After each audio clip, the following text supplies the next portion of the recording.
U.S. Representative Henry Cuellar, Democrat, Texas, told CNN that President Biden is afraid to show illegal aliens being deported because he is afraid of blowback from far-left groups and activists. He also acknowledged that Democrat-controlled cities can no longer ignore the border crisis since tens of thousands were shipped into cities like New York, Chicago, and Philadelphia. Cuellar told CNN's Jake Tapper that the federal government needs to force their Mexican counterparts to deport more migrants and prevent them from streaming across the southern border. This administration is doing some deportations, but they don't show them. They're afraid to show people going back like President Obama and Secretary Jeh Johnson did. You've got to show repercussions, and you've got to show video of people going back, and not just streaming across over here, Cuellar said. Tapper then asked why the administration would be afraid to show deportations. I'll tell you, I had a conversation with somebody there, and this is what they said: we don't want to get our immigration advocates angry at us. That's it.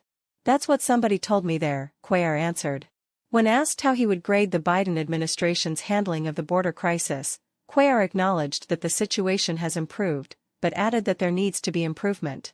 When asked about the Biden administration's move to complete construction on parts of a border wall, the Texas congressman stated his belief that deportations are the better option. He added, "Now that New York, now that Chicago, now that Washington, D.C. are seeing what we have felt for so many years, now those cities want the border controlled, and New York and Illinois have a bigger megaphone than some of us down here at the border." He again reiterated that the Biden administration needs to be forceful and visible when deporting migrants in order to deter future border crossers. So, again, the immigration advocates, with all due respect, that's one stakeholder. But what about the men and women in green?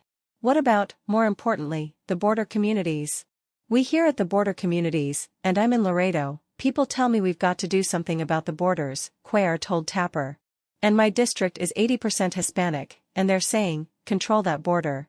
And now that New York, now that Chicago, now that Washington, D.C. are seeing what we have felt for so many years, now, this voice about we've got to control the border is being magnified, because the mayors of New York and the governor of Illinois, they have a bigger megaphone than some of us down here at the border.